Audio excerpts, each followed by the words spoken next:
okay without a microphone, actually. I would prefer that. So, Falcha, welcome. My name is Ellie, and on behalf of Highland Palestine, I'm absolutely delighted to welcome you all to Merkinch Community Centre, at the heart of one of the oldest areas of Inverness, Merkinch, the Horse Meadow. Thank you for coming to gather with us.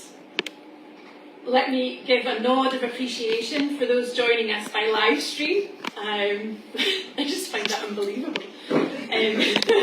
Especially those who are joining us from Palestine right now. Remembering and offering gratitude to the land that we stand on, to those who came before us, those who steward this beautiful place now, and let this be a gathering, a prayer for those yet to come. We're holding them in mind and heart. I have the great honour, and I'm humbled to welcome Mazin Qumsiyeh and his wife Jessie Chang to Inverness. This is their first time in the Highlands of Scotland. Before I pass over to Tor, who'll tell you a bit more about Mazin's work, I'd like to share a poem I composed using lines taken from my journal, reflections of my listening to Mazin, Jessie and their people over the last year on monthly international Zoom calls. May they invite you to see a wee bit of what I've been gifted to see, the day-to-day beauty, dedication and love in the Institute and the reciprocity from all who experience this wonderful place. Bright and beautiful artwork crafted and painted by children. Through their eyes, birds and a toad. Sustainable garden practices and locally grown herbs. The beacons are ready. And a herbalist and an artist working with women, mixing herbs for their bodies. Hyena sisters rescued and nurtured. A sanctuary. Olive harvest. And not so many volunteers this year. Green, purple, black. 5 hard labouring days. It's hard. Planting winter seeds in the community garden, children with hands dirty, and a little tree climber, a helper. Iris and orchid, first blooms of the year, barefoot path in the garden, and 31 metre squared plots for community use.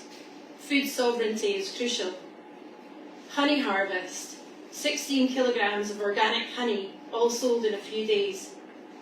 A mobile unit, essential for marginalised schools. We saw 700 students in October alone.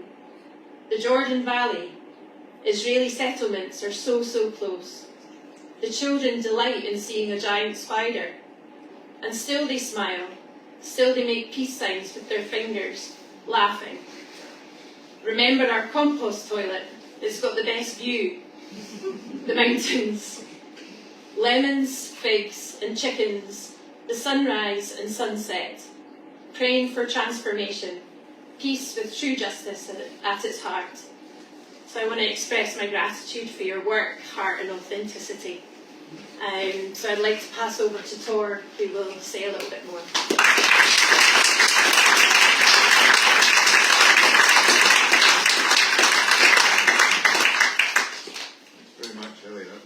Very moving and very appropriate, I think, to start our evening.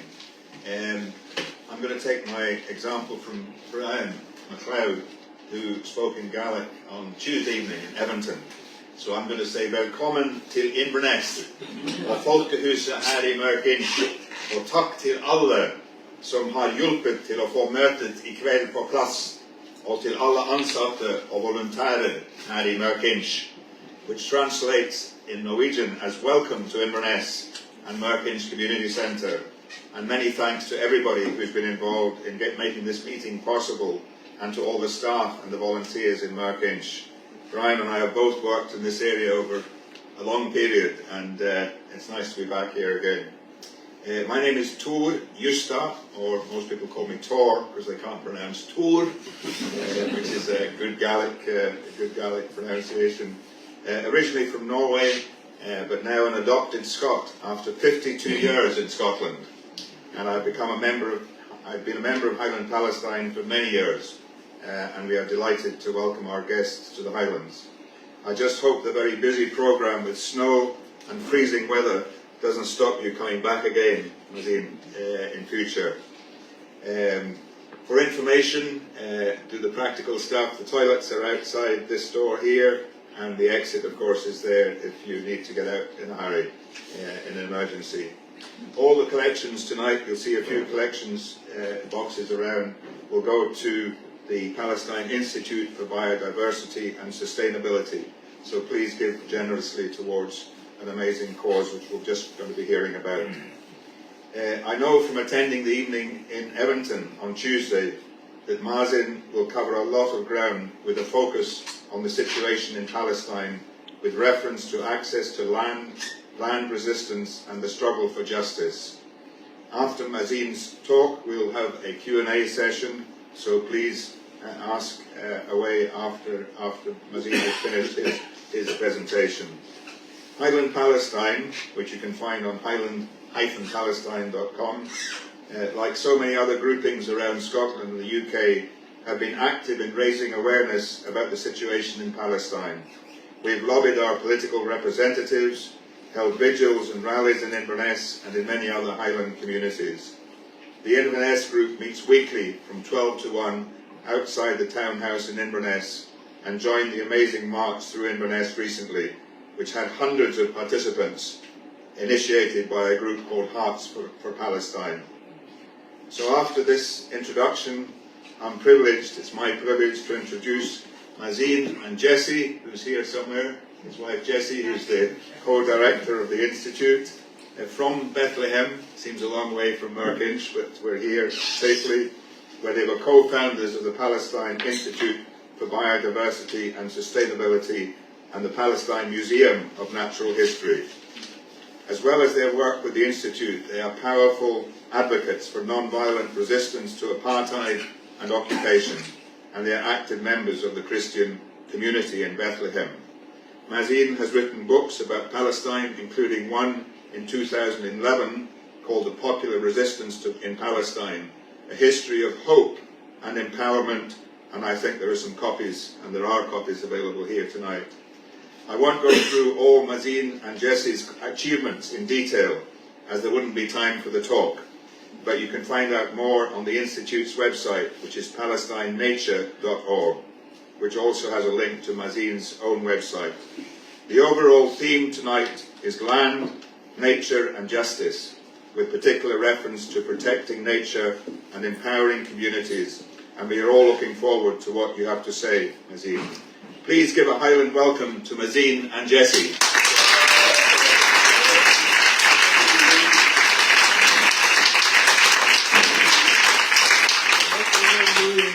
I'll speak while sitting so that I'm not tired, and also so that I'm not blocking the camera for the people online.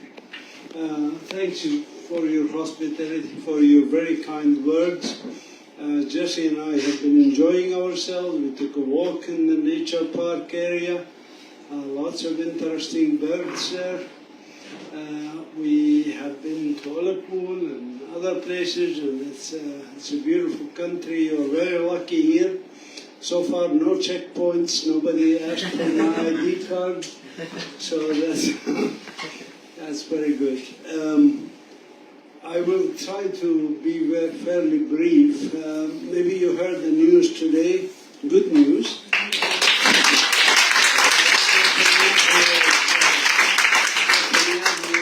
Prime Minister Netanyahu and his previous war chief Gallant, International Court of Justice issued arrest warrants for them. So this will open a floodgate, I think, of additional indictments, and will change the dynamics of things, I hope at least, except of course the US will try to thwart it, and the US will push very strongly, as Israel is, claiming the court is anti-Semitic and other such nonsense. Clearly what's happening there is crimes beyond description. Today I'm not going to spend too much time on these crimes, and I'm not going to try and show you a lot of videos or pictures. of the suffering people in Palestine, or the children and body parts of children and things like that. I want to focus on the bigger picture, and hopefully in the discussion we will have time to explore where we are heading, so focusing on the future. Just for the record, I myself have been active for more than 44 years in the struggle for human rights, not just in Palestine, but in other parts of the world. For example, Black Lives Matter in the US, for South Africa under apartheid, etc. So Palestine is a cause. But Palestine is an important cause, and it's not just because I come from there. It is a very important area of the world, and I want to show you this very briefly again. So Palestine, as you see here, is geographically at this cross-section of continents where actually humans migrated out of Africa to the rest of the world. So even all your ancestors are Palestinians, whether you want that or not, I'm not sure, since we are vilified and considered terrorists by a lot of the so-called Western world. But this bottleneck is also a bottleneck for bird migration, as you see here. Annually, European birds, Asian birds migrate to Africa and back through Palestine. The rich geography and geology of the area and the climate changes, climate differences in the area allowed it to be part of the so-called Fertile Crescent, where humans first transitioned from hunter-gatherers to agricultural and pastoral communities. That's where we first domesticated plants and animals, plants like olives, for example, about 5,500 years ago, or animals like goats and sheep and so on. This Fertile Crescent, which you see stretches from Palestine through Lebanon and what's now Lebanon, Syria, Iraq, and Iran, is a very fertile area, very rich area. Has never been a desert, by the way. Deserts are in Saudi Arabia. You can see it says desert there. That's where the desert is. So the people of the land were always happy, content with their lives. That's why they called themselves Canaanites, Canaan, from somebody who's satisfied in his lot in life. And you can see, for example, these pictures of some of the indigenous people of Palestine 100, 150 years ago. Palestine has always been also a center of development, not just of agriculture and domestication of animals and pastoralism, but also of laws, of music. That's where the first laws are, Hammurabi's laws, the first music, all in the Fertile Crescent. The first alphabet, the alphabet that you use, the ABC, actually comes from us. I don't know if you know this. Why the A is shaped like that? It's because it comes from the bull alpha, which is two horns. You flip it upside down, you get the A in Latin. And the B is from Beit, which is a house in Aramaic or in Arabic. And that's where the B shape comes, just put up like this instead of flat with a half circle. That's the origin of the alphabet that you use. Also, Palestine became an origin of religions and ideas and concepts and so forth. The whole Fertile Crescent, not just Palestine. So, you can see, for example, in this picture, in Palestine 1932, the diversity of religions and secular people here. Secular leaders and religious leaders got together to object to the Balfour Declaration, which is a British declaration in support of Zionism. You may not know why this British declaration came, and you may not know that there was a French declaration in parallel with it, called the Jules Cambon Declaration, where the French government issued a declaration almost the same language. Why? Because the Zionist movement, this 1917 we're talking about, the Zionist movement was negotiating with France and Britain during the midst of the First World War, as it was called, the Great War, which nobody was winning. And the Zionist movement presented an offer the British and the French could not refuse. They told them, look, we will make you win this unwinnable war if you give us this small piece of land called Palestine to start our Jewish empire. And the British and the French, actually the French more skeptical than the British about the subject. How are you going to make us win the war? And the Zionist movement told them, we'll bring the United States into the war because we have our people there, Brandeis and others. And indeed, those Zionists in the United States pressured the US to enter the First World War. And that's how we ended up with the Allies, Britain and France, winning the First World War.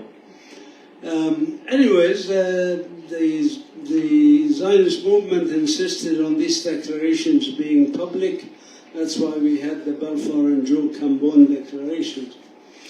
But by the way, this was not the first time the British government supported a Zionist colonial idea. It started in the mid-19th century with somebody by the name of George Gawler, who was governor of South Australia for the British Empire, who was hired to look into Jewish colonization in Palestine. And he actually presented the study to the British government, which adopted it, presented it to Parliament. It was approved. Two of the objectors were the only two Jewish members of the Parliament at the time. And that is very interesting, but the reason they objected is they said, what do you want to do to us? Ship us to this backward part of the Ottoman Empire like you shipped the criminals to Australia? We don't want that. But anyway, the British government proceeded, allocated funds for it. This is long before the Balfour Declaration. The First World War really was just an opportunity to implement a long-standing plan of the British Empire to establish Jewish colonies in Palestine. And you can read about this in my other book, not this one, my other book called Sharing the Land of Canaan, Human Rights and the Israeli-Palestinian Struggle. But anyway, Palestine was a very well-populated area. People lived in harmony with each other. As you can see here, diversity of religions and backgrounds. This is again 1932. The Zionist project was to trash all of this and build a Jewish state with one language, one religion, one culture, etc. This is the origin of the problem, and this is what led to the ethnic cleansing of Palestine in 1948-49 and beyond. This is what we Palestinians call the Nakba, which means, roughly translated, means catastrophe, but it's a bit more than catastrophe. So anyway, our Nakba is not that there was a Jewish state of Israel established. Our Nakba is that to establish such a state meant the British government and the Zionist movement literally exterminated part of us and pushed the rest to become refugees. This you can read about in like this Israeli author Ilan Pape's book, a friend of mine, called The Ethnic Cleansing of Palestine. And you can see on the map on the right the Palestinian villages and towns that were ethnically cleansed in that era. And that continues, of course, till today. This happens in a meticulous process of removal of indigenous people, similar to what happened to Native Americans. In fact, the map on the top was inspired by the map on the bottom by my son when he was 13 years old. He is the first one who drew a shrinking map of Palestine.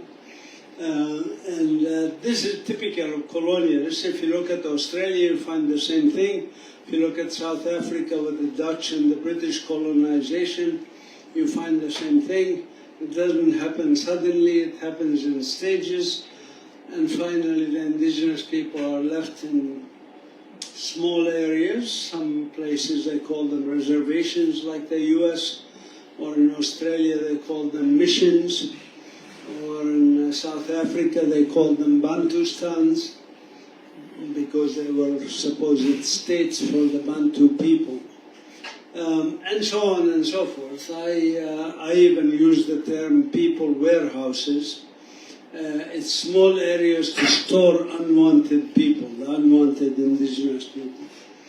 But in the case of Palestine, we have 15 million Palestinians in the world. 8.5 million of us are refugees or displaced people.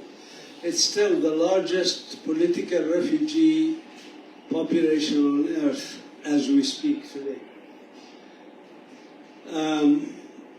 Of course, I said political refugees because now there's 32 million climate refugees because of climate change, and we can talk about that.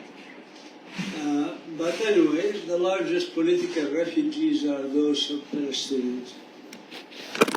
This colonial structure, colonial system, is really very well familiar to all of you. I'm sure I don't have to speak too much about colonial systems and colonialism. There's a whole body of literature. There's even departments at universities that teach post-colonial history and decolonization and all of this, and they get books like Edward Said's book and Franz Fanon's book, The Wretched of the Earth, and others that discuss this, so you can read those things if you're interested. The symptoms of colonization are the same, whether it's in Australia or the United States or South Africa, or Europe for that matter. Most of Europe, or all of Europe, was actually colonized at one point or another. Every region of it, by the way, not just one region. Even this country was colonized, you know that. And was a colonizer also, with the British Empire stretching to the empire that the sun does not set on it, so to speak.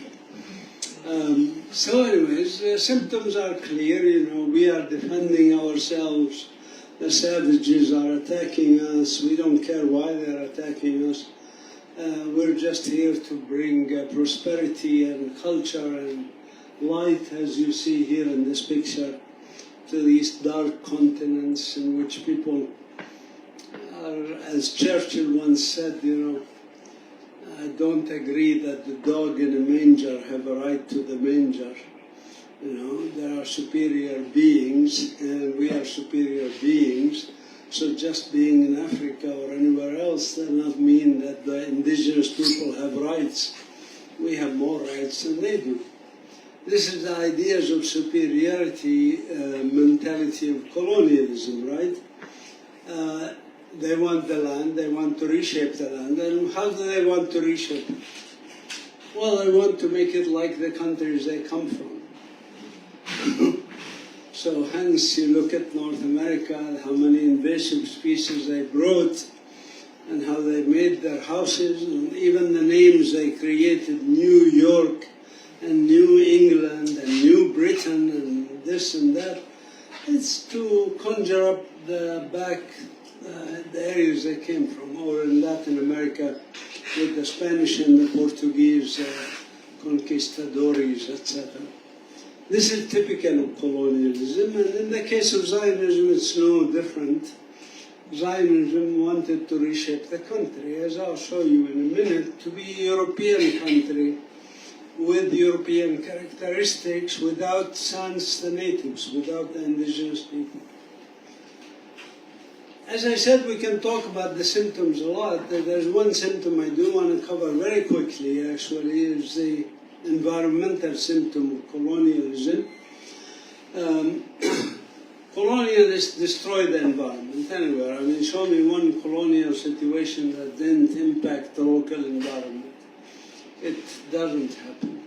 There's no colonialists who come and say, hey, let me ditch all my previous habits and become like these indigenous people, live in harmony with nature exactly, and don't harm the nature, don't change the rivers. don't introduce modern, so-called modern agriculture or anything else. No, they have to reshape the landscape.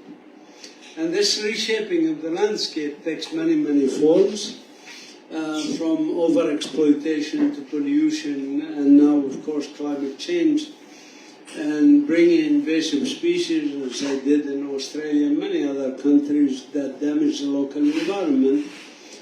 This is settler colonialism, a combination of these factors. None of this works in isolation. Settlers bring overexploitation, they also bring invasive species, and they also bring damage to the local food systems. In the case of Israel, for example, they uprooted tens of millions of local trees. Trees like domesticated trees like olives. Some olives that they uprooted were 5,000-year-old olive trees or 4,000-year-old olive trees. Domestic trees like olives, like figs and almonds were all uprooted. Also, wild trees like oaks and hawthorn and carobs were destroyed. They did plant one kind of tree, to their credit, if you want to call it that, even though it was the wrong type of tree.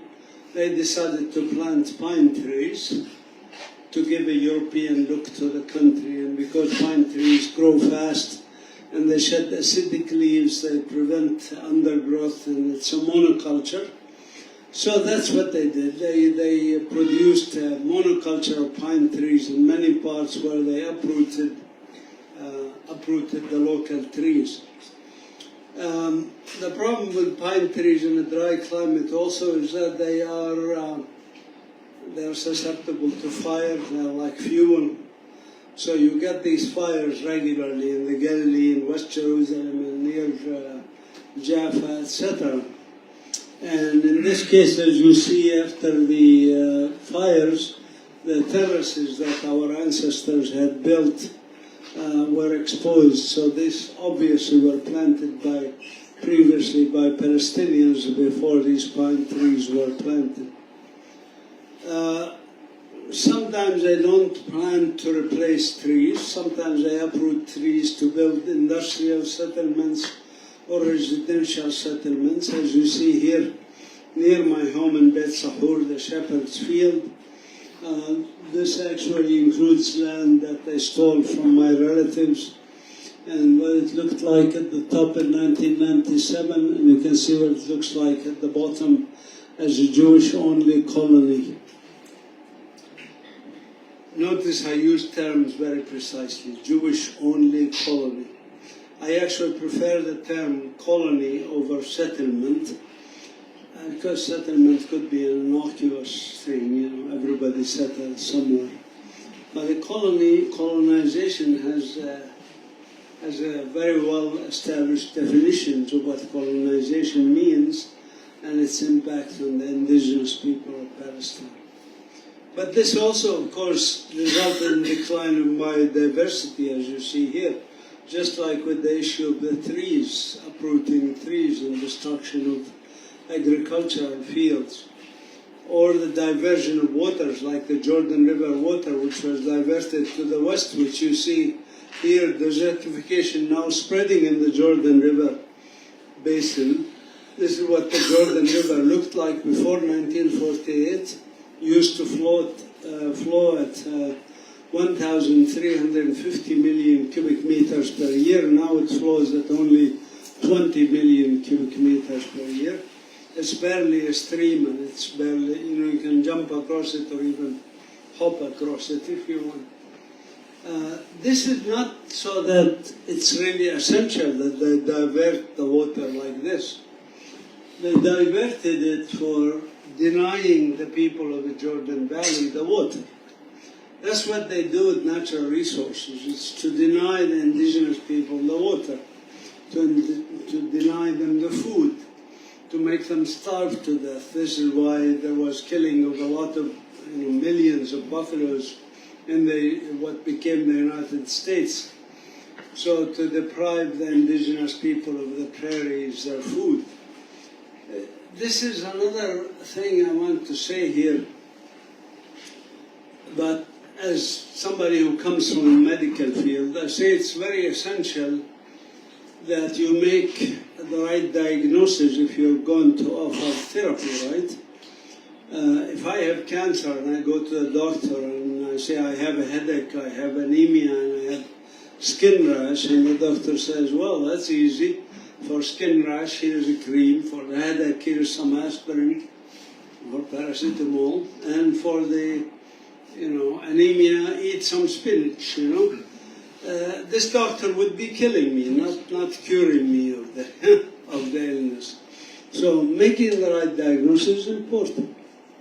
So please remember this word, displacement settler colonialism is the illness that we suffer from, displacement settler colonialism. When I ask sometimes, even Palestinians, they disagree on diagnosis. And internationals, if you ask them, some of them will say, oh, it's a religious war, or it's a conflict over a piece of land, or it's Jerusalem, or it's the refugees. But these are symptoms. These are not the underlying etiology. How do you know, by the way? How do we know that something is a symptom, not an underlying disease? Well, let me give you an example from my own village. In 1988, we engaged in a revolt called the Cow Revolt. Why? Because we brought 17 cows. One of them was pregnant. They became 18 cows. And this is against an Israeli military order that says indigenous Palestinian people cannot own milking cows. You can own milking rats if you want and mice, but not cows. That's the order. And then, after they discovered it and they wanted us to kill the cows or sell them back to wherever we bought them from, they gave us 48 hours, they came back, the cows were gone, and they started a military operation called Operation Hunt Cow. They have to name their military operations. This is a real story, happened in 1988 in my own village. Now, if you think of just this symptom alone, it does not fit any other diagnosis other than displacement settler colonialism. Displacement settler colonialism, of course, logical that they don't want us to have milk. But if you think, for example, is it a religious conflict? Well, why cows? Why are cows religious?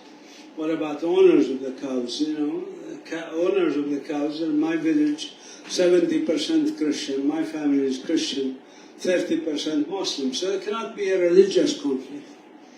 Is it a military occupation? Some people would tell me, kibush, as they say in Hebrew. In Hebrew means occupation. Sorry, that's also a symptom. That's not a diagnosis. Why? Because I know that when the Germans occupied France, they didn't tell the French people, you can't have your milking cows.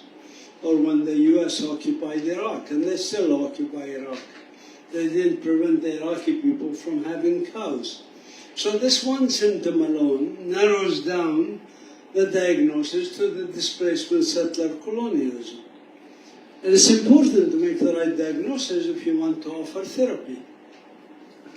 This is a symptom also, the theft of water. And there's more rainwater fall on Ramallah than there is in London. But in our case, the water is stolen from us, not because they need it, they actually discard half of it. But it's to deny the Palestinians the use of water. In some cases, to steal resources to sell. So in the case of natural gas off of the coast of Gaza, that's to steal that's why they besieged Gaza for decades now. That's why the fishermen are not allowed to go beyond 6 nautical miles. Why 6 nautical? Why not 8? Why not 10 to fish? It has nothing to do with security, so to speak. Well, it happens to be that after 6 nautical miles, as you see on those two maps, you get the gas fields. So the gas fields are off limits to you, and we Israelis export this gas to Europe to replace Russian gas which used to flow to Northern Europe through the Nord Stream pipelines, which mysteriously blew up, we don't know, an act of God maybe, a few miles under the sea. You know, this is what it is. You understand there are geopolitical issues at stake. Why Gaza also, by the way, not just the gas. Gaza, as you see, is a strategic location on the coast of the Mediterranean and right near the border with Egypt. And Israel is thinking of a new canal to replace the Suez Canal that will stretch from the Red Sea, the Gulf of Aqaba, Eilat, Israel called it Eilat, to the Mediterranean through the middle of Gaza, Wadi Gaza actually. This is to be called Ben Gurion Canal, to replace the Suez Canal, which brings Egypt $6 billion a year. $6 billion a year is a good revenue Israel can use. So this is another strategic reason. A third strategic reason is the so-called replacement for the Belt and Road Initiative. You know, China has been constructing this road to the old Silk Road between Asia and Europe through Iran, Afghanistan, Pakistan, Turkey, etc. To Europe. And China and its allies have already spent something like $6 trillion, about 5 billion pounds, on 5 trillion pounds on this Road and Belt Initiative. And Israel says, nice for you, but we're going to trash all of that, and we're going to have the road between Asia and Europe come through us. The area which we call the Middle East, colonial terminology by the way, I call it Arab world or Western Asia, but through this area there will be this new road between Asia and Europe, and who will dominate this road?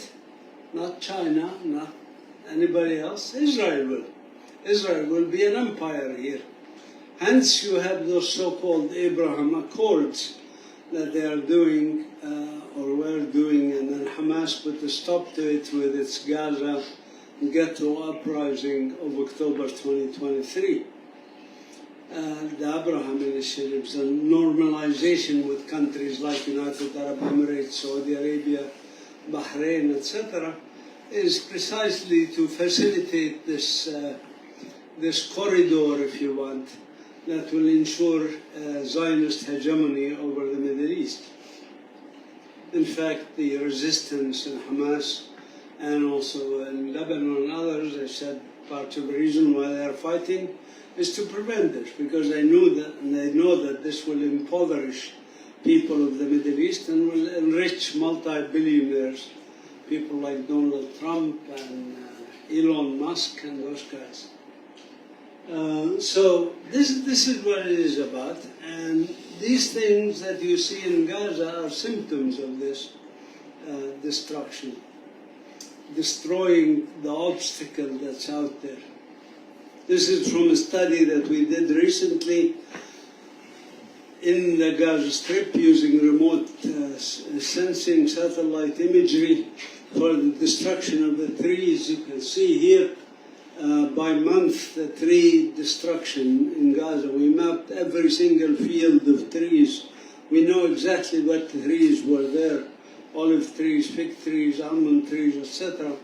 And you can see in North Gaza destruction is nearly complete, 96, 97%. And that's as of September. Of course, there has been more destruction since then. And in the South Gaza, the Rafah area, you can see only recently the curve started rising, because that's where the destruction is happening. The same thing for the greenhouses in Gaza. So you can see here by month the greenhouses that were destroyed.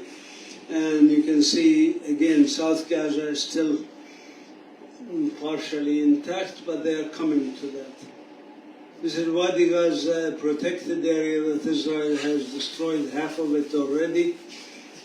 We designated it as a nature reserve. I did some studies in this area earlier. This is what Wadi Gaza looked like before. I have no pictures of after, by the way.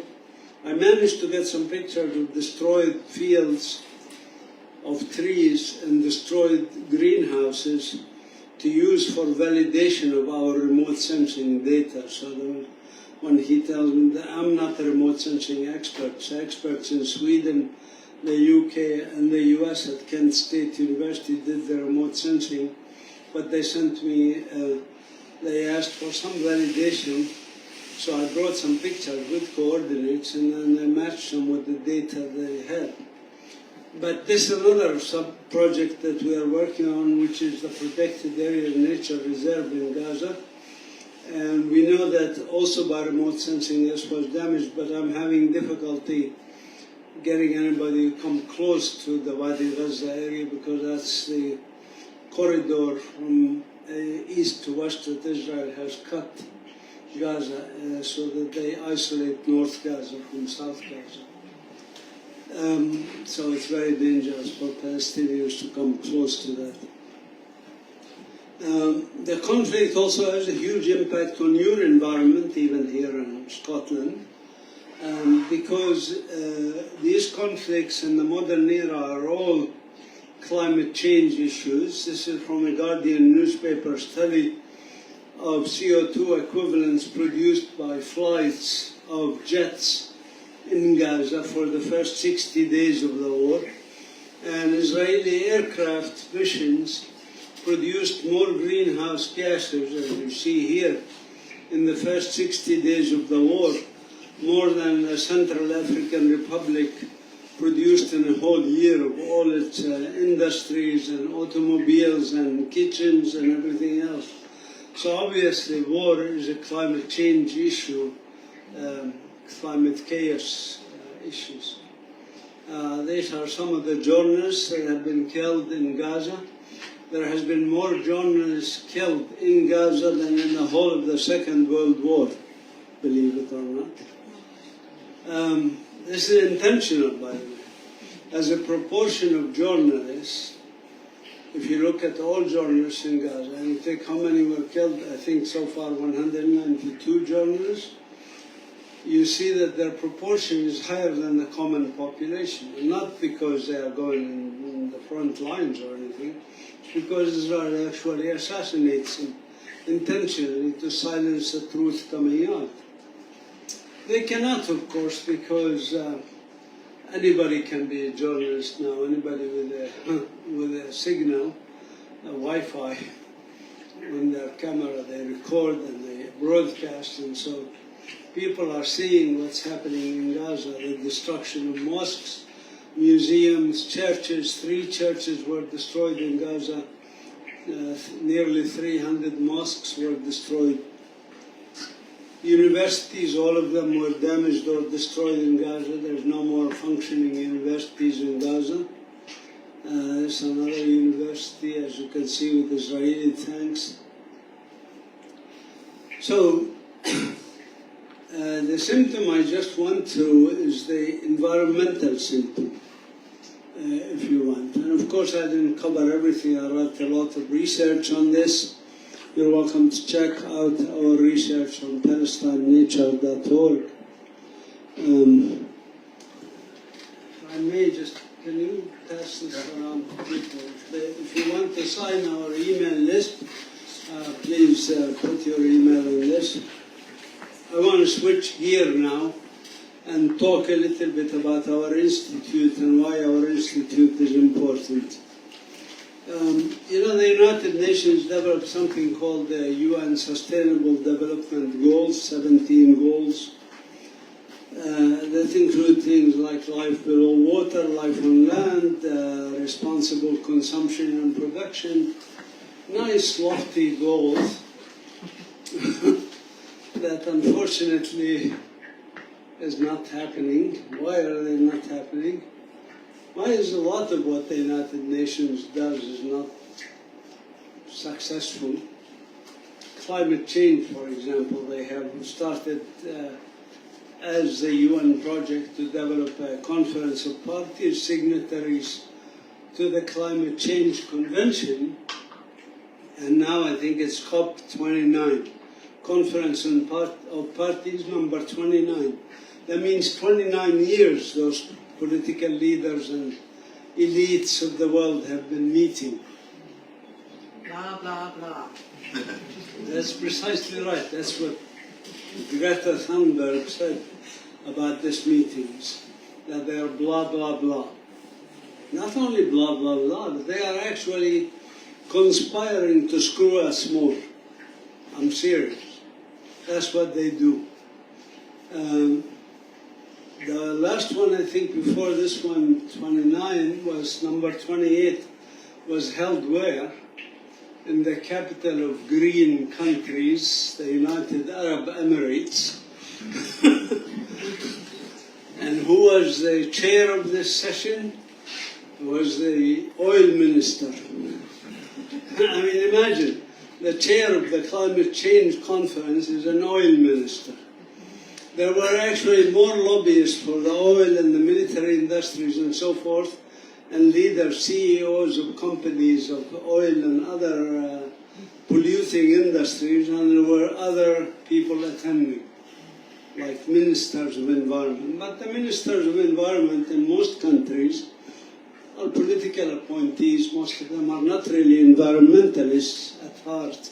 They're not tree huggers, as they used to deride us. In the left, they used to call us tree huggers, because there was actually a lady in the US that hugged trees and tied herself to trees. But anyways, this is what it is about. It's really conspiring to destroy nature while claiming that they want to protect nature. You know about the World Economic Forum in Davos? This is another conference that brings world leaders and CEOs of big companies, and its theme last time was environmentalism. You know, I'm serious. I mean, that's how ridiculous it is that these people who are destroying the environment most and flying private jets to go to Davos in Switzerland to ski, you know, most of the time, and the few times that they meet is again to conspire against us. I single-handedly, by the way, disrupted that conference once and cost them a lot of money. I can tell you that story if you're interested, but maybe later. So the question really is about our responsibility. This is where I come to the therapies. Therapies for our ailments. For colonialism, by the way, it's not difficult to see what needs to be done and what has been done successfully in the past. It's not difficult to see prognosis for colonialism, right? Because you have just about every other country on earth is another patient. You have a pool of patients. So you can judge based on those other patients what happened.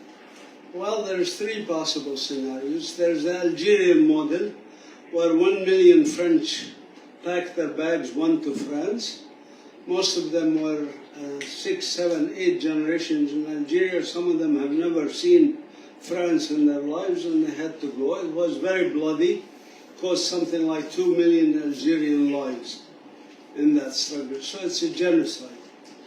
The second scenario is what happened in what became known as Australia and the United States, which is genocide of the indigenous people outright, bringing diseases sometimes that they are not resistant to, and so they are wiped out in large, en masse. And basically you have 2% of the population left. So they are manageable, so to speak, in reservations or missions or whatever. That's the second scenario. The third scenario is the most common scenario, is what happened in the rest of the world. That's the one most likely to happen in Palestine. And that's that the descendants of the colonizers and descendants of the colonized live in one country and learn to coexist. It is not, you know, the most ideal or anything. It's not kumbaya, happiness or anything. and certainly different countries have different. I mean, in Mexico, for example, descendants of the Aztec and the Spanish have intermarried to the point where you can't even tell who's an Aztec and who's a Spanish blood, except in some areas of Mexico.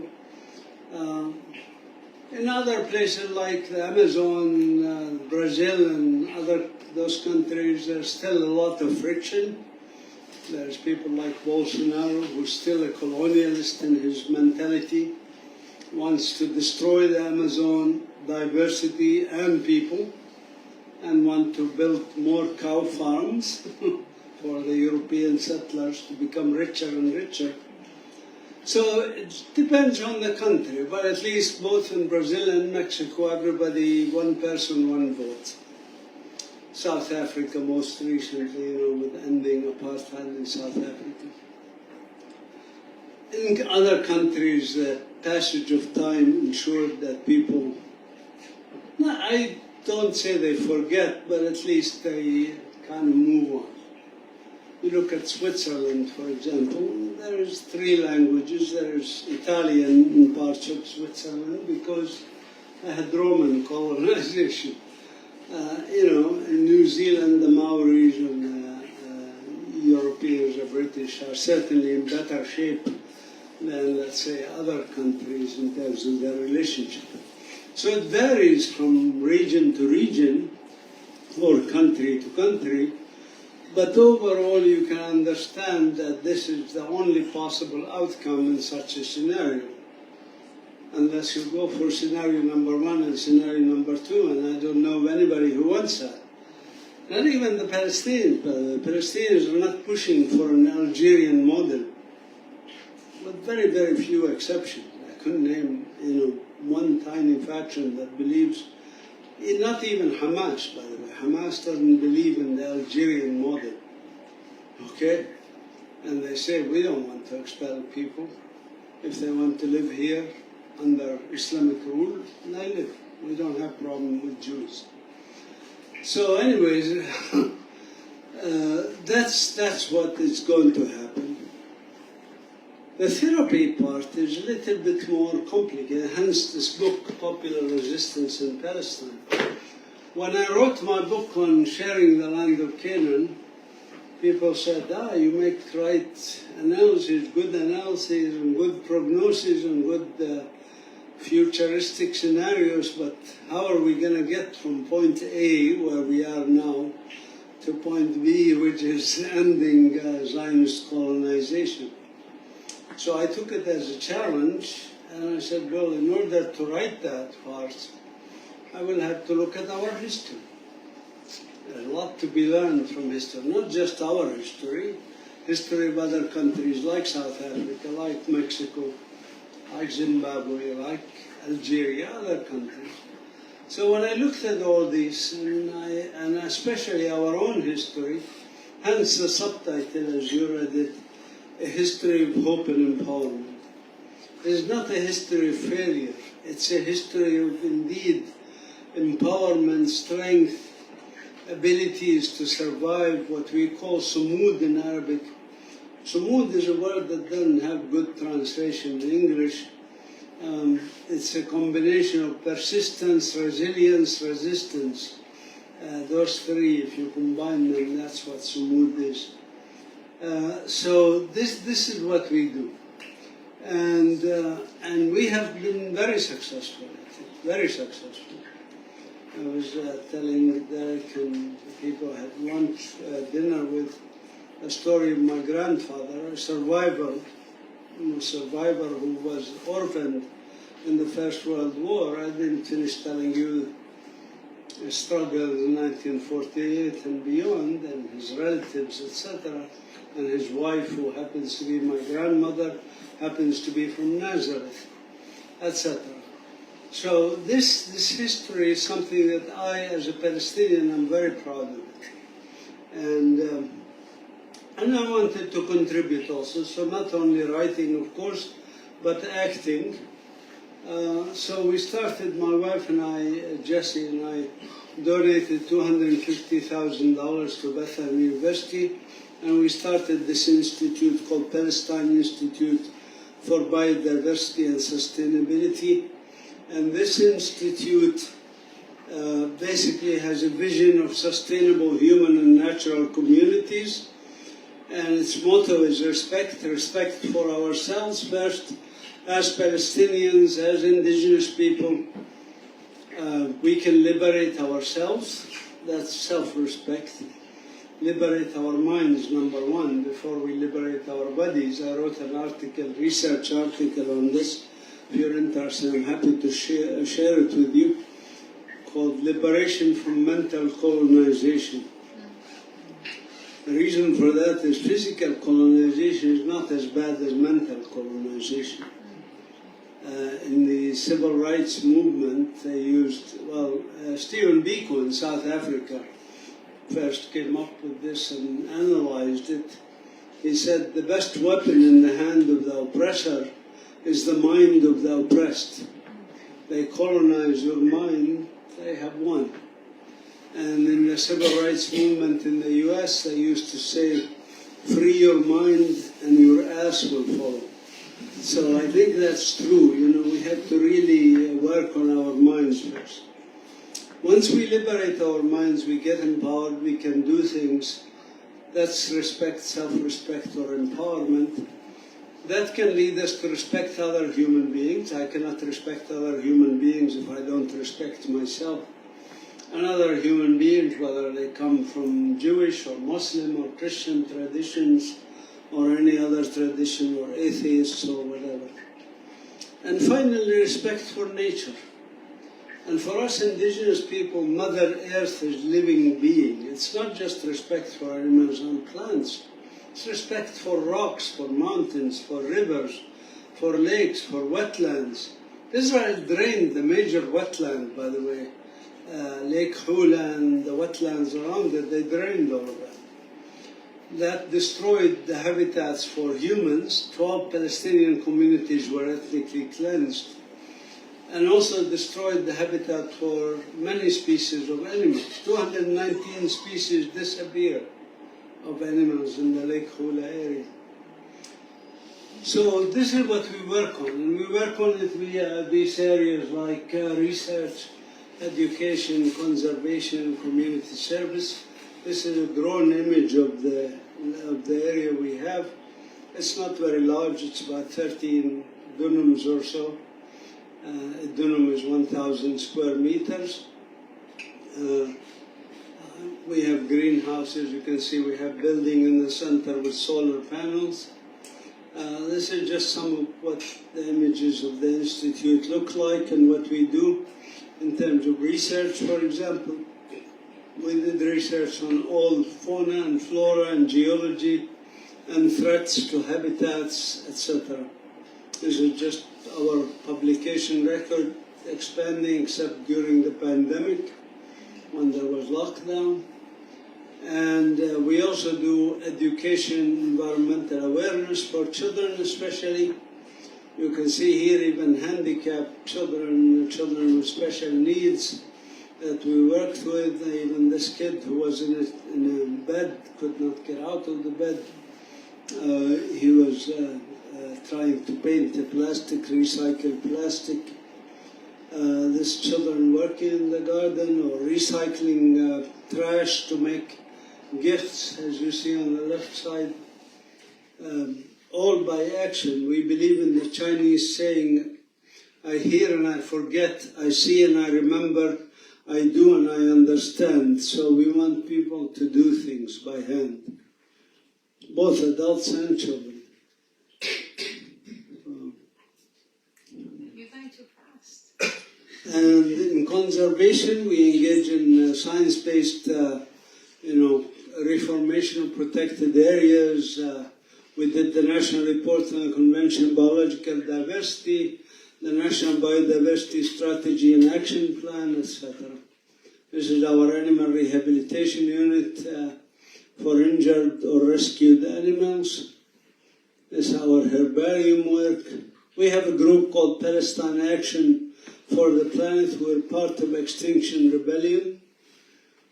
And we do community service like with farmers and with women to empower them again, self-respect, to be able to produce products like cosmetics even, or organic produce that they sell.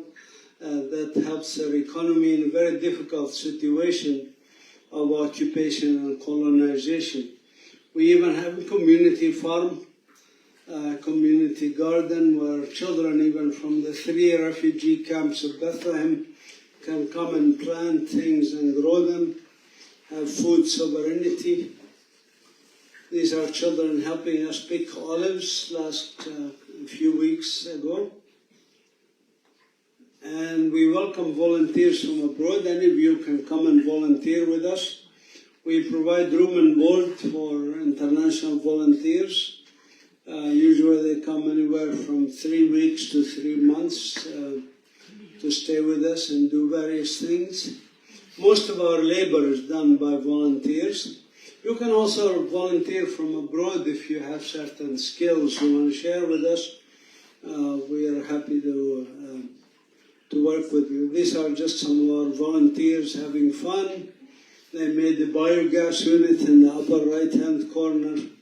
That's composting organic produce to produce flammable gas with anaerobic bacteria that allows us to cook on it.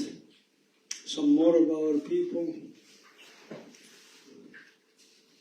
I'm skipping the children deaths and all that stuff. This is what the museum will look like on the inside.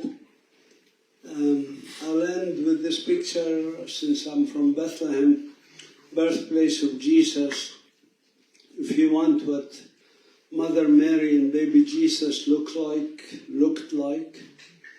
that's what they would have looked like, this mother and child in Gaza in front of her demolished home. We urge you to get involved, continue what you are doing. Highland Palestine is doing great work, so join them. There's a card here you can take and join them and support them. You can support our work. Certainly you can go on the website palestinenature.org. Email me if you have any questions at info@palestinenature.org. I don't ask you to come and be arrested with me like this or anything, but we do ask you to get involved. It's a global struggle and it's a joint struggle. It's not even, I'm not a fan of the idea of, I don't want to feel sorry for us Palestinians or to think that you are in solidarity with us, or I don't like also terminology like religious tolerance or any of that stuff. I think we are one human species. We inhabit this one planet which we are awfully managing, as you know. We are this close from ending this period of history on a very bad note, either by climate change or by nuclear war. And so it's really a serious matter for us to get involved, because and it's for your own sake, not even for the Palestinians' sake or whatever. This is what I urge you to do. This is me being kneed by the soldiers. I continue to argue with soldiers. And finally, I want to thank Jesse, of course, who's my partner, who, as you see, comforts me when I'm down, keeps me from being in the mental institution. Thank you.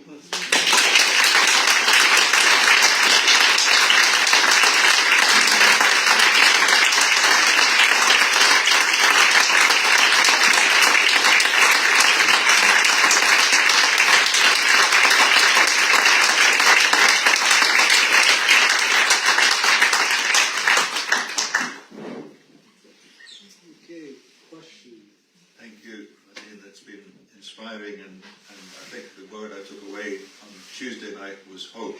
for the future and the work you're doing with. You said you got great pleasure from working with young children, Yes. come from schools and so on to visit the institute. So I think that was my main message. We're all despairing at the horror of Gaza and Palestine, but we have to live in hope, and we can do what we can here, and we know that you're doing, the work that you're doing is helping towards a solution.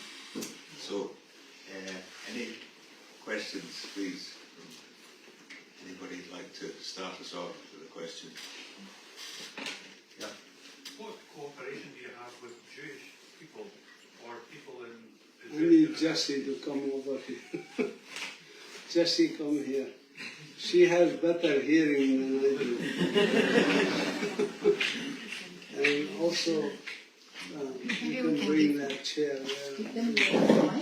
I don't think the microphone can No, just sit next to me. You can pick some questions, answer some questions, and to stand up. summarize the question. Thank you. Yeah.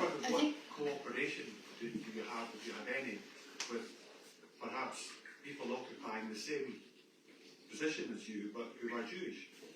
Who are Israelis? And then cooperation with the Israelis or with Yeah. people Israeli in your same position. Right. I mean, we have Israelis that we are in good relations with. When I was arrested or detained over a dozen times, half the times I was arrested was with Israelis, Jewish individuals of conscience. We had an Israeli volunteer who spent 2 years with us working as a volunteer, living with us. Shows the lie of Zionists that we cannot live together, by the way. So it's not a problem.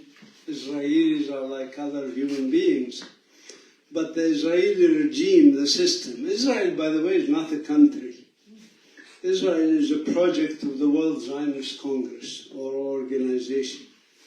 And it's a project that's temporary. It will be removed eventually. And people will go back to living together, Jews, Christian, Muslim, Baha'i, Druze, everybody else. So when you say the Israelis, you have to be very careful. Who's the Israelis? You know, if they are Israelis with a conscience, then they're working with us already. If they're Israelis who believe in a Jewish state and supremacy and superiority and so forth, then of course they don't work with us, and they don't want to work with us, and they don't want to see us, and they want to kill us. It's as simple as that. And that's the system. That's a system that exists within this entity called the Jewish State of Israel. A regime that is genocidal, already obvious as genocidal. You know, today they indicted Benjamin Netanyahu and Gallant at the International Criminal Court, but just about every soldier there is a criminal engaging in war crimes and crimes against humanity. They're like the Nazis, you know. So, do I have relationships with Nazis? No. Do I have relationships with the good Germans? Yes. So that's the answer to relationships. You know, that there is an issue here of people who believe in superiority and who oppress us. And the environment is the last thing on their mind. They don't care about the environment, as I showed you examples of this. They want to reshape the country. All Israeli universities are complicit. There's not a single university that's not complicit in the genocide of Palestinians or ethnic cleansing of Palestinians. In fact, most Israeli universities have been built on stolen Palestinian land. So, colonial structures. So like South Africa, also you can think of it this way. It was not an issue of blacks having a relationship with white people. There were a lot of white people who supported the African people's struggle for liberation. There were white people who were racist and insisted that we have to have black areas and white areas.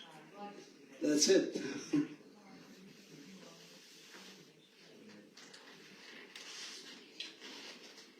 Other comments or questions? Questions, yeah.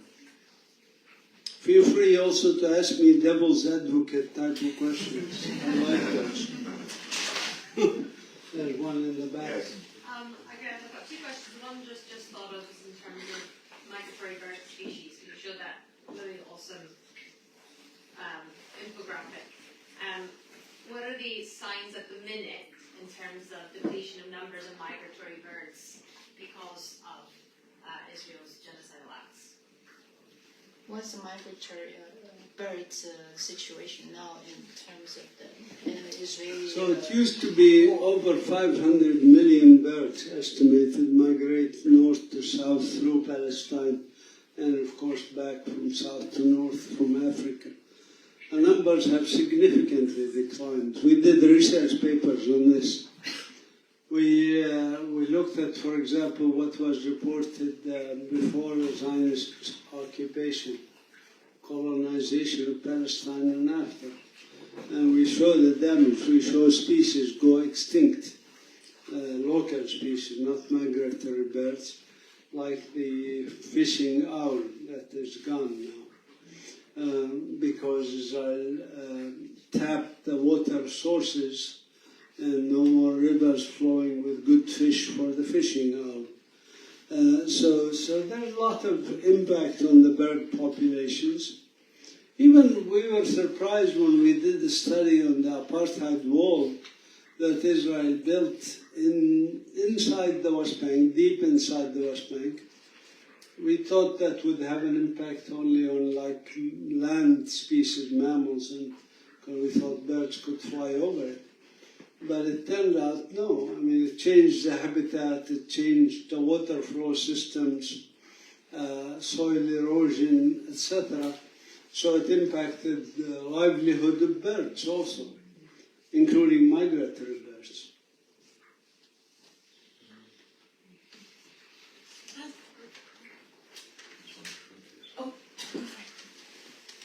Yeah, so do you have, it sounds like you have hope for the future of Palestine, of the area Palestine. What's the source of your hope? What's the source of your hope? Besides Jesse, you mean?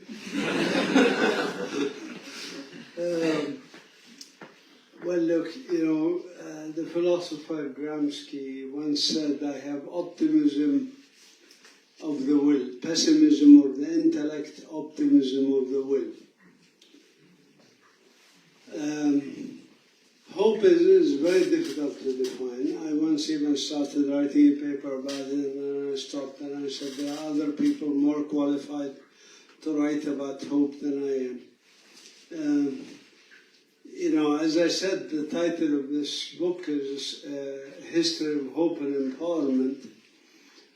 So a source of my hope is looking at our own people and what they are doing.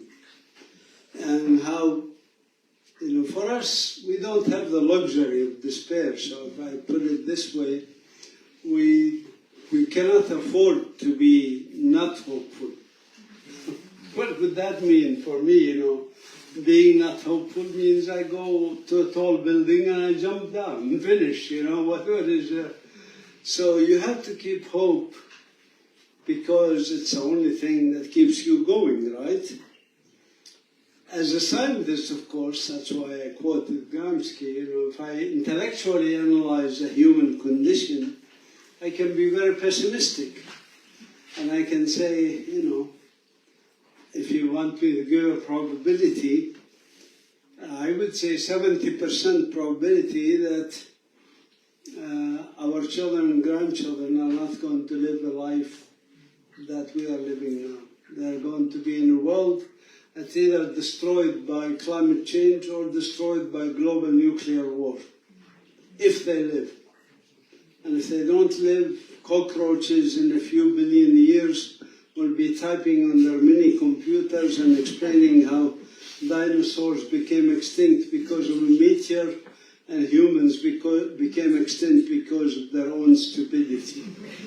And, you know, I mean, but then at least, you know, I had a dream the other day of seeing mushroom clouds coming over Jerusalem from the top of my house. Is that true? Nuclear explosions, okay? You saw it. But let's say this happens. Let's say, and I say there's a 70% chance of it happening now. Let's say it happens. Well, what does that mean for me acting today? Does it mean I will change anything? I'm still going to do what I do. Even if I knew it was going to happen next week, I would still plant a tree now. Even if it, you know, it's. I don't remember what Martin Luther King or one of those people. He said, "Peace is not a destination. Peace is the road that you take." So if you take that road of peace, that road of justice, that road of working for human rights, that will come. You know, it's not in my hands. It's in the hand of billions of people. And there was a cartoon on Facebook the other day that says, or a statement that says, "What can I do? I'm only a single person," said one of 7 billion people. You know? So, we are 7 billion people. We have to save ourselves. It's not just me, you know. We have to get our shit together or we are screwed. So we really have to do something. That's why it's urgent that we act. But for me personally, you know, as I said, if a nuclear explosion happens and we're all dead, I say at least I lived my life like I'm supposed to. I worked 16 hours a day, 7 days a week, without any pay for the last 10 or 15 or whenever the next war will happen, nuclear war. And I have done my best. What else can I do? Nothing more. That's what gives me hope, is that I worked on my own heart. You know, in Islam, I'm not a Muslim, by the way, I'm Christian. But in Islam it says, if you see an evil being done, change it with your hand. If you cannot change it with your words, with your mouth, if you cannot change it with your heart, and that's the least of the faith, with your heart. The least of the faith is to say, one time they asked A.J. Muster in the 1960s when he was demonstrating against the war of Vietnam, a reporter asked him, "So you're here in front of the White House, do you think you're going to change the US? And A.J. Musk said, "No, I'm here not so that I can change the world. I'm here, or my country. I'm here so that this state doesn't change me. Doesn't change me." So it's here that counts. It's what I do that counts, not, you know, not a pie in the sky kind of thing. Yes. Thank you so much for coming. I feel so privileged to be part of your tour. I know that you've been away, you've been to Wales and England, and you've given us 5 very intense days in the Highlands. You went on to Belfast, Dublin, and then on to America. So you're very much spreading the word of what you do, and you know, you're calling out for support across the world. What institutions are associated with your institute and museums? Are there any already? We have a lot of institutions that do good work in Palestine and a lot of humanitarian organizations. Our institute is kind of unique, which actually relates also to this question about hope. You know, working for our institute is not also like working for, I don't know, Palestine Solidarity Committee or Highland Palestine. Why? Because this is important to do, to work in joint struggle with Palestinians against Zionism, against colonialism, against oppression. But it's also important to create institutions that provide this oasis of hope and oasis of peace and oasis of positive energy, an alternative, if you want. as I said, when we have a Jewish Israeli woman living among us, and my family is Christian, Jesse is from a Confucius background in Taiwan and China. The fact that we have Muslims, that we have Christians, we have Jews, we have Buddhists, we have people of various backgrounds working together to plant, to grow, to protect animals, this itself gives people that hope, if you want, that you asked about.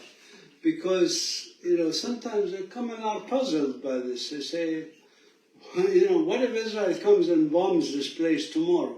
They could, by the way. I'm now in the process of writing grant proposal to digitize all our specimens, just in case this happens. And it could happen, because they did it in Gaza. They destroyed collections and a museum of natural history in Gaza, at the Gaza Islamic University. So, but even if they do that, and even if I don't have them digitized, the work that we have done in the past 10 years is an amazing work that empowered people, that gave people the energy to keep going, because they can come and plant, they can come and see living things that we're taking care of them, they can come and see that we have not given up, that we're building for a better future in spite of the occupation, that we are going to the field in spite of the settlers and soldiers trying to prevent us and sometimes arresting us. We are doing things, in spite of the obstacles. And this itself is the energy we're looking for.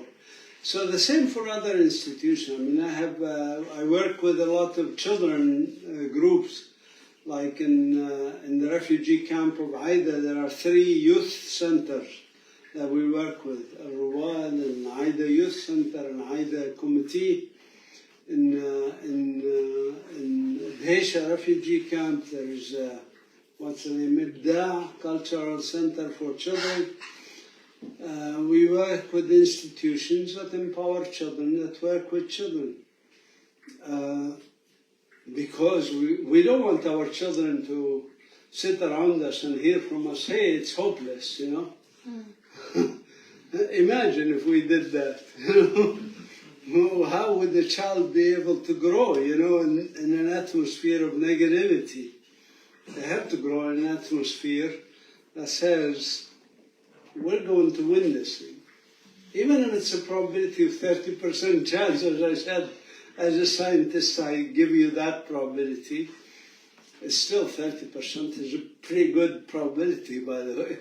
So we should work for it. That's how I feel about this. You want to add something? I think you forgot to drink water, Mazin. Yeah. And I wanted to follow up. I think you're also interested to know, is any international institution we are affiliated with and working with? So are there institutions around the world that are positive enough to link in with you and support you? So we have obviously the University of the Highlands and Islands here. Yes. Yes, we always we're looking looking for international institution, academic institution to work with us, because we are new and we don't have too many level of expertise in such an area. So we like to learn from the institution from around the world. I think we do have recently have some university that are trying to build relation with us. Maybe Mazin can mention about the name of the institution. Yeah, so we have actually gotten some support from abroad. I was actually pleasantly surprised after first 2 or 3 difficult years at the beginning, which relied on our own money and our own Googling and YouTube and other start to teach ourselves what we need to do, that we started to get interest from institutions abroad to help us and support us. And the consulates, French consulate, for example, gave us the first grant to do the solar panels. We get a grant from the American consulate, believe it or not, for education of children. Then we got British support in the form of the Darwin Initiative funding, that collaboration with a British NGO called Bispokes, and they taught us about permaculture and eco-friendly agriculture. And then the Royal Society funded the joint project between us and the British Museum of Natural History in London, and the college, what is it called, King's College, King's College London. Yeah, in London, to collaborate on molecular environmental DNA work. And we got a grant from National Geographic Society that was pretty significant and gave us good reputation, that we are the first Palestinians to get a National Geographic Society grant. We got the Belgian Institute of Natural Sciences supports us and works with us. They actually gave us 5 grants so far.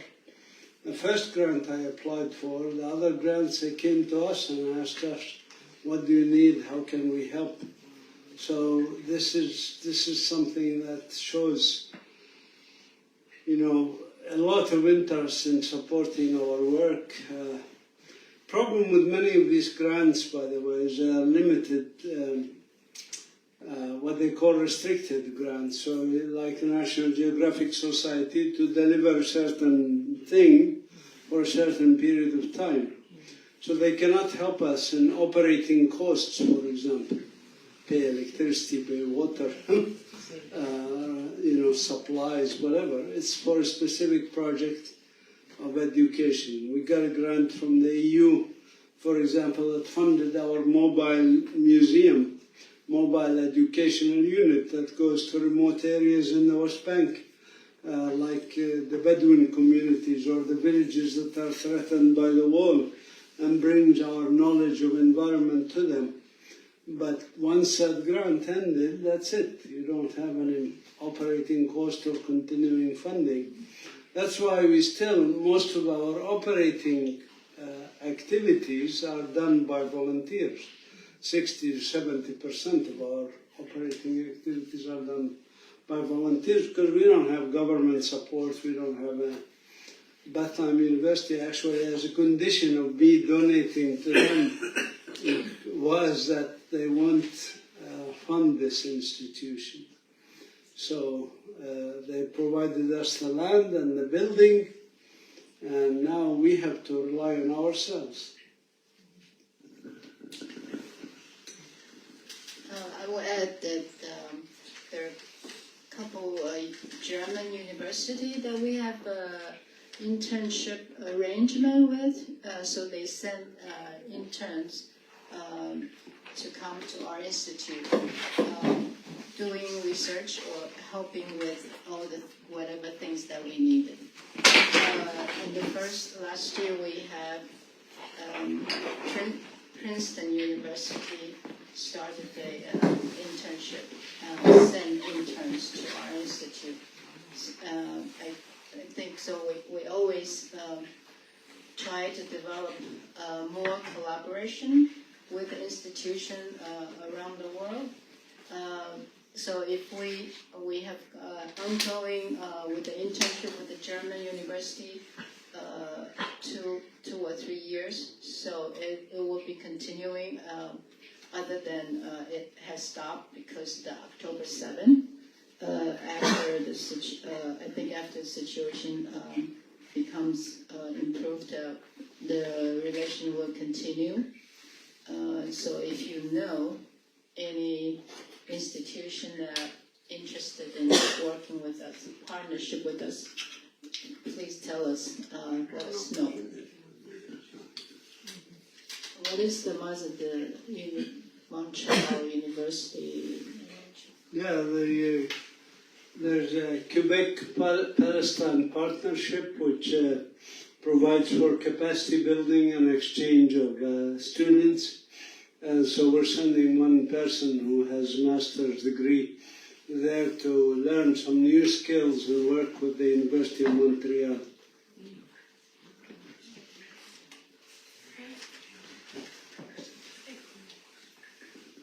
Has anyone else got any final I would questions? like, if I may, read you a poem that I wrote many years ago, almost 20 years ago, because it relates to the things we were talking about, and I thought of it as we were talking about hope and things like that. So this is titled O Palestine, and I wrote it in July 2005. Your sisters stayed in their palaces with golden chains and shameless lies. Some grinned and aided criminals, others chose to veil their eyes. Some justify rape and expulsions, others prayed to their silent gods. When you thought they had their fills, in that dirty June of decay, they climbed over the hills to finish the ghastly deeds. Sickening became the violations, dark masses on your strong arms, arms that gently lifted orphans, O Palestine, Armenians, Circassian, Hebrew, and Druze, fractures on your white breasts that gave milk to hungry babies, bruises on your gentle fingers that wiped the tears from so many eyes. Your sad eyes bear their marks on a kind face that gave millions hopes. Maddening, deafening sounds of violent, bloody rapes, of countless lengthy reports of motions, plans, and UN resolutions that sanctified justice, that sacrificed justice and truth on the altar of greedy egos. Where goes the hopes of children's dreams? In awakening consciousness, in olive trees or returning cactuses, in time, distance, or struggles, in awakening heart, deep majestic mountains, beating beneath silent deserts, occasionally erupting intifadas, 1920, 1929, 36, 56, 87, 2000, 2005, 2023. The lost men, hopelessly lost for power crumbs, endlessly argue about keys, while she struggles to break the doors and tear down the suffocating walls. Clans and tribes follow mirages, and weaklings imagine strength and lies. But in the end, no one denies your ancient spirit survives to help heal all bruises, yours and ours, when the sun again shines, O Palestine.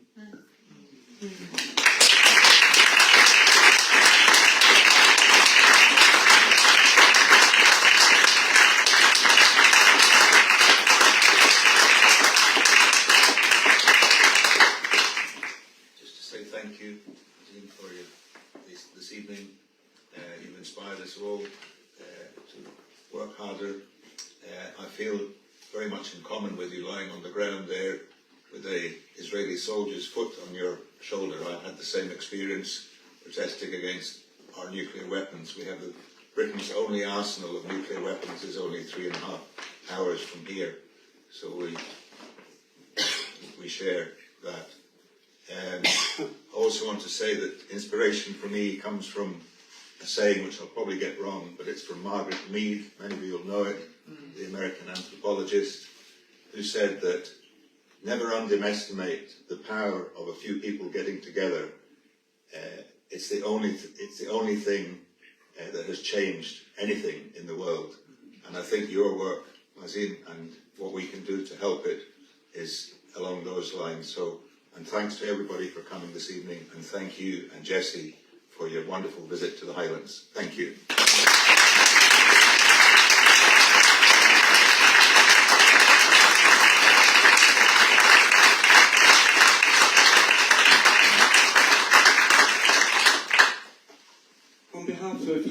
Palestine, I'd really like to add my thanks, my gratitude to Mazin and Jessie for blessing us with their presence. We need to take into account the scandal that the University of the Highlands and Islands refused the opportunity to hear this message, this wonderful, powerful message of empowerment and inspiration. They refused to allow Mazin to speak to their students. This is an absolute scandal, and we need to take them to task for this and bring them to account.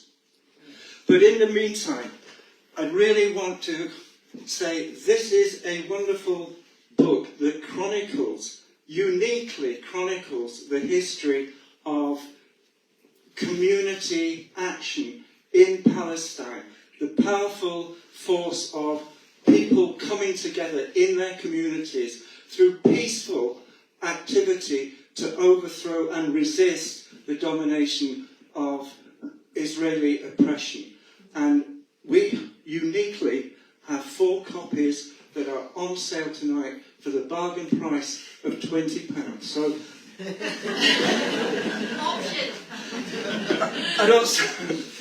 I'd also like to give a plug for this project, which is called The Joyful Sale of Broken Objects. This is a wonderful idea that's been come up by Bryn, who lives in Ullapool.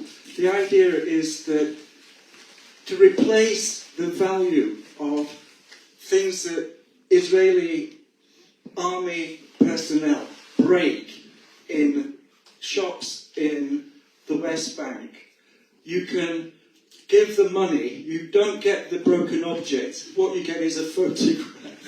But it gives back value to the people who are losing through the actions of the Israeli forces. And we've got lots of cards here that explain what the project is all about. So please do come up and take one if you don't know about this already. So thank you very much, and once again, Mazin, our gratitude to you for what you're doing. Thank you so much.